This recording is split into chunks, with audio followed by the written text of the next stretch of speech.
নমস্কাৰ প্ৰিয় শ্ৰদ্ধাৰ বন্ধুসকল তথা অসমৰ বিভিন্ন প্ৰান্তৰ ৰাইজ হাতত এইকেইটা দেখিছে যিসকলে দেখিছে আপোনালোকে জানিব কি হয় বন পিঠা এই 5টা হাতত লৈ আছো আপোনালোকৰ মাজৰ বহুলোকে মোক সুধিছিলে বন পিঠা গছজোপা দেখুৱাব কৈছিলে বন পিঠাটো দেখুৱাব কৈছিলে আৰু অসমৰ বিভিন্ন প্ৰান্তত এইটোক পিঠাগুটি বুলি কয় আৰু খাবলৈ কেনে ধৰণৰ হয় মই অলপ জনাম এতিয়া কথা হৈছে কি আঘোণ মাহত পকে ভিতৰত যেটো গুটি ওলাই মই দেখুৱাম সকলোকেইটা দেখুৱাম তাৰ আগতে আপোনাক মই বন পিঠা গছজোপাও দেখুৱাম কিন্তু কৈ লৈছো যে যেটো বিশেষ ৰোগত এই বন পিঠাৰ ভিতৰৰ গুটিটো প্ৰয়োজন হয় সেই গুটিটো মহৌষধ হিচাপে পৰিগণিত হৈছে আৰু পিঠাগুটি বা এই বন পিঠা গছ আপোনালোকৰ যেটো অঞ্চলত আছে যদি আছে বা ঘৰত আছে আপোনালোকে যেনে তেনে তাক সংৰক্ষণ কৰিবলৈ ব্যৱস্থা কৰক এতিয়া ইয়াৰ ভিতৰত 4টামান থাকে মই দেখুৱাম খালি এটা গুটিত 20 পৰা 40 টকা পৰ্যন্ত ইয়াৰ দাম হৈছে আৰু মই হিদিনাখন এজন লোক তিনিচুকীয়াৰ হয় এজন লোকৰ ফোন কৰি মই জানিব পাৰিলো যে ইয়াৰ এটা পুলিত 500 টকাকৈ বিকিছে গতিকে চাওক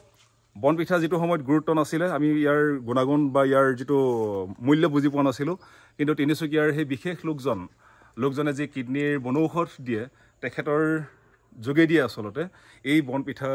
আমি তেনে ধৰণৰ এই বন পিঠা বুলিয়ে নহয় অসমৰ বিভিন্ন ঠাইত আমাৰ চৌপাশৰ বাৰীবিলাকত এনেধৰণৰ বহুত বনৌষধ আছে যিবিলাকৰ আমি মূল্যটো নাজানো আৰু সেয়ে মই অনুৰোধ কৰিম আপোনালোকে এবাৰ এই ভিডিঅ'টো শেষলৈকে চাওক আৰু ক'ত কেনে ধৰণে পাব মই সকলো বিতংভাৱে ক'ম ইয়াৰ খাবলৈ হোৱাটো কেনে ধৰণৰ হয় মই সকলোবিলাক আপোনালোক দেখুৱাম বন্ধুসকল এতিয়া মই আপোনালোক গছজোপা দেখুৱাব বিচাৰিছোঁ এইজোপা হৈছে বন পিঠা গছ শিলিখা জলফাই বা তেনে ধৰণৰ ভোমোৰা গুটি গছৰ দৰে ওখ হয় ভালদৰে চাওক আপোনালোকৰ হয়তো ক'ৰবাত থাকিব পাৰে কিন্তু ওখ কাৰণে হয়তো চকুত নপৰিব পাৰে এনেধৰণে পাতবিলাক অলপ চিলি দীঘল হয় আৰু ইয়াত গুটি লাগি আছে দেখিছেনে এনেধৰণৰ পাতবিলাক আৰু গুটি এনেধৰণে লাগি আছে যিবিলাক গছত গুটি লাগে নহয় লাগিলেতো বহুত সাংঘাতিকভাৱে লাগে এয়া ঠিক মধুৰীটো নিচিনা আৰু সেয়ে দেখুৱালো গছজোপা কেনেবাকৈ হয়তো থাকিব পাৰে আপোনালোকৰ অঞ্চলত চাব ভালদৰে ওখ কাৰণে চকুত নপৰিব পাৰে গছজোপা দেখুৱালো যেহেতু আঘোণ মাহ পকিছে এইজোপা গছজোপা এনেধৰণে আপোনাৰ পকাবিলাক দেখিছে এইটো এটা এই হৰে মই কৈছিলোঁ ঠিক মধুৰীটোৰ নিচিনা আৰু এইটো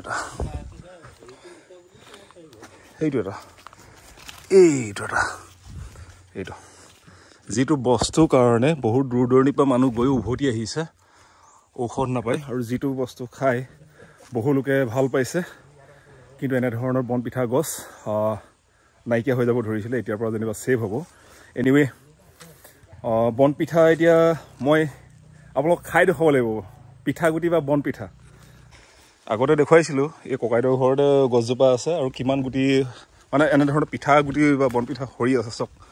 তেখেতে সংগ্ৰহ কৰি ৰাখিছে এইখিনি আৰু এইবিলাক গুটি যিহেতু পুৰঠ গুটি হৈ গ'ল পকিলে আৰু গুটিটোৰ পৰা ভিতৰৰ যিটো গুটি উলিয়াই ককাইদেউ বিকিছে এনেধৰণে পেকেট কৰি 100 আছে কিমানত বিকিলে এতিয়া নমস্কাৰ দেই মই শ্ৰীমন্ত দত্ত এই মই গুটিখিনি সংৰক্ষণ কৰিছোঁ প্ৰায় মই 100 মানুহক দিছোঁ ইয়াত 100 গুটি আছে মই প্ৰায় 15 টকাকৈ বিক্ৰী কৰিছোঁ প্ৰায় 10জন মানুহক এতিয়ালৈকে দিয়া হৈছে 10জন মানুহক আৰু মই 100তকৈ বেছি গুটি কাকো নিদিম 100তকৈ নিদিয়ে কাৰণ মানুহ বিচৰা মানুহ বহুত এটা পেকেটত 100 আছে 1500 টকা মানে এটাত 15 টকাকৈ পৰিব আৰু মই এড্ৰেছটো সম্পূৰ্ণ দি দিছোঁ ফোন নম্বৰটোৰ সৈতে ইয়াতে আপুনি যোগাযোগ কৰিব লাগিলে এখেতক যিকোনো প্ৰান্তই হওক আৰু মই এটা অনুৰোধ কৰিছোঁ ককাইদেউক মানে এইবাৰৰ পৰা আপুনি পচাব জানে মই পচাব চেষ্টা কৰিম মই 100 পুলি হ'লেও উলিয়াম আৰু সময়ত দেখুৱাই আছোঁ কাৰণ এটা পুলিতে বহুত দামত বিক্ৰী কৰিছে যিয়ে নহওক ভাল কথা এটা এতিয়া মই খাই দেখুৱাওঁ এইটো ফালচোন এইটো চাওক এইটো পিঠা দেখিছেনে মই ভিতৰখিনি দেখুৱাই লওঁ প্ৰথম এইটো এটা গুটি আঠা লাগে এইটো গুটি গুড়ে গাখীৰ বেছি ভাল হয় একদম সৰুতে খাইছিলোঁ তেতিয়া এভেইলেবল আছিলে এইটো এনেকুৱা একদম দেখুৱাইছোঁ আৰু সৰুতে কৈছিলে মানুহবিলাকে, আমাৰ ককাহেঁতি কৈছিলে, জ্যেষ্ঠসকলে কৈছিলে যে এইটো পাচাবৰ কাৰণে ভাল, মানে পাচাব মানে কিডনি ৰিফাইন যিটো কৰা হয়, সৰু ল'ৰা কৃমিৰ কাৰণে ভাল। মই খাই দেখুৱাইছোঁ, যদি যিসকলে সোৱাদটো পোৱা নাই, লোকেলি ইমান বস্তু আছে, কেৱল কিডনী ৰোগৰ কাৰণে বনৌষধ বুলিয়ে নহয়, ই বিভিন্ন ধৰণৰ কাম কৰিব পাৰে। ঠাউকতে পোৱা এটা গুটি দেখিলে এটা ফলত 4টা, প্ৰায় মিনিমাম 4টা, 5টা বা 3টালৈকে গুটি ওলায়, আৰু এনেধৰণৰ আঠা। ঠিকনাটো মই কৈছোঁ, শিৱসাগৰ জিলাৰ আমাৰ নিতাই পুখুৰী বাপতিগড়, আৰু এই ককাইদেউৰ ঘৰত সীমান্ত দত্ত, তেখেতৰ ফোন নম্বৰটো এবাৰ কৈ দিয়ক। 9854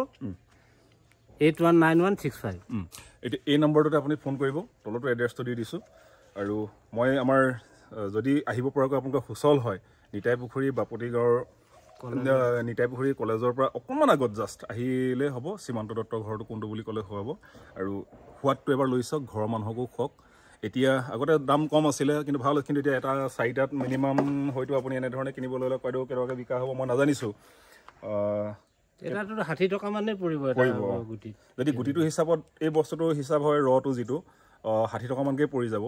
তৎসত্ত্বেও যদি আহে, আপুনি এই ছিজনতে পকি আছে এতিয়া, আপুনি এবাৰ আহিব, সোৱাদটোও লৈ চাওক। গুড় আৰু গাখীৰ ল'লে বস্তুটো আঠা নালাগে, কিন্তু এতিয়া হাতে চাতে আঠা লাগিছে, দেখিছেনে? এইটো লিকটীয়া লাগি ধৰিছে। আৰু ইয়াৰে সুফল পুনৰ অসমবাসী ৰাইজক মই জনাইছোঁ। এজোপা বন পিঠাৰ গছৰ তলত পৰা কৈছোঁ, আঘোণ মাহত পকে। আৰু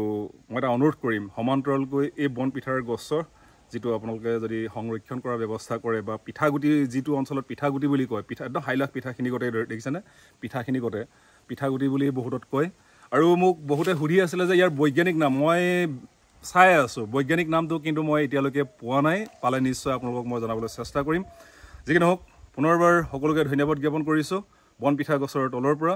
সকলোৱে চাই থাকিব। পৰৱৰ্তী ভিডিঅ'ত মই আন এটা নতুন টপিক লৈ আহিছোঁ। ধন্যবাদ।